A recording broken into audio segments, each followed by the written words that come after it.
नमस्कार, आपके साथ मैं हूं समीर अब्बास। जी हां, नरेंद्र मोदी हैं तो यूपी में कितना मुमकिन है? आज इसी बड़े सवाल पर हम करेंगे बातचीत अपने तमाम राजनीतिक मेहमानों से और एक खास सर्वे के नतीजे भी आज हम आपके सामने रखने जा रहे हैं। लेकिन उससे पहले देखते हैं पॉलिटिक्स से जुड़ी 25 बड़ी खबरें। सबसे पहले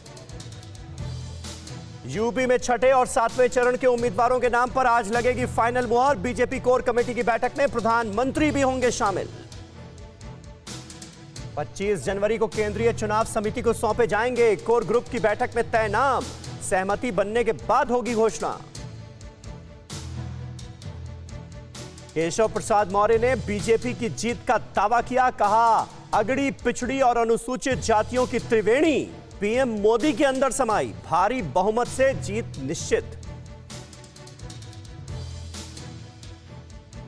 केशव प्रसाद मौर्य ने अखिलेश यादव पर निशाना साधा। कहा, सपा का इतिहास खून से अयोध्या समेत यूपी को लाल करने वाला रहा है।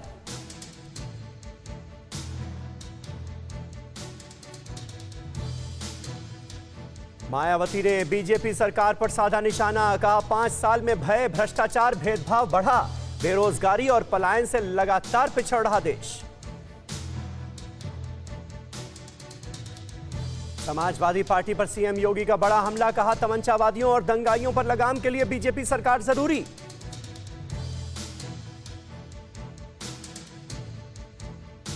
कैराना को लेकर बोले सीएम योगी। कहा, हमने रोका पलायन, रैपिड रेल से हो रहा पश्चिमी यूपी का विकास।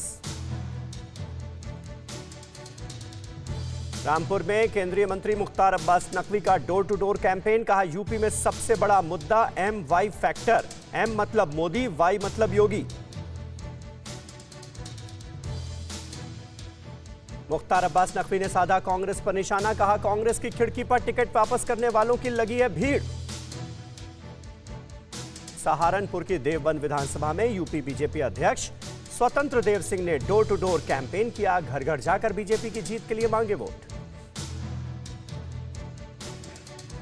कैराना में गृह मंत्री अमित शाह के डोर टू डोर कैंपेन को लेकर समाजवादी पार्टी ने चुनाव आयोग से शिकायत की। मास्क न लगाने और नियमों से ज्यादा भीड़ लेकर चलने का आरोप लगाया। ओपिनियन पोल को लेकर भी समाजवादी पार्टी ने चुनाव आयोग को लिखा पत्र। कहा, भ्रमित हो रहा है मतदाता, यह आचार संहिता का उल्लंघन। यूपी के हापुड़ में बीजेपी विधायक ने आचार संहिता और कोविड प्रोटोकॉल की धज्जियां उड़ाई। रोड पर ढोल नगाड़ों के साथ लोगों के बीच किया प्रचार।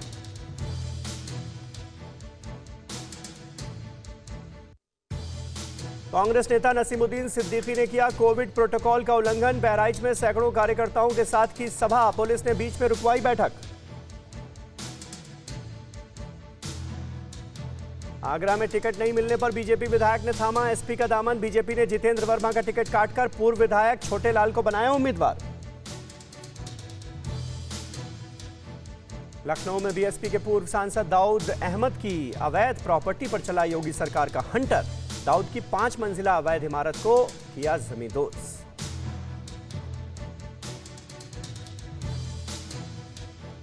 यूपी में फेसबुक कैंपेन के मामले में टॉप पर बीजेपी, दूसरे नंबर पर कांग्रेस। सपा बसपा लिस्ट में टॉप 10 से भी बाहर।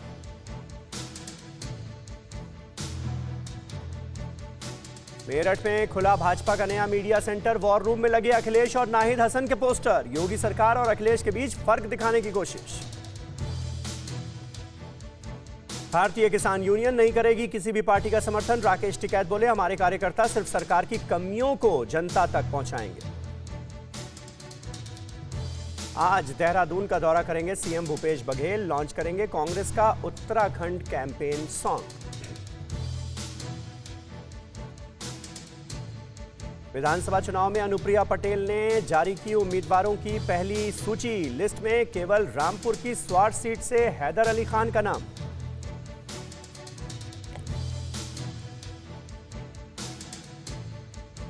यूपी विधानसभा चुनाव में बीएसपी ने पहले चरण के लिए जारी की स्टार प्रचारकों की लिस्ट। मायावती के भाई आनंद कुमार, सतीश चंद्र मिश्रा समेत 18 लोगों के नाम। यूपी में पीस पार्टी और आजाद समाज पार्टी का गठबंधन। सामाजिक परिवर्तन मोर्चा के बैनर तले 403 सीटों पर लड़ेंगे चुनाव। ओम प्रकाश राजभर का बीजेपी पर वार, कहा विधायकों के पार्टी से इस्तीफे के बाद घबराई बीजेपी, नेताओं के फोन जमा कराए मगर आने वाले वक्त में और गिराऊंगा विकेट। बीजेपी की ओर से उत्पल पर्रिकर को मनाने की कोशिश जारी, सीटी रवि ने निर्दलीय चुनाव लड़ने के फैसले पर पुनर्विचार की अपील की।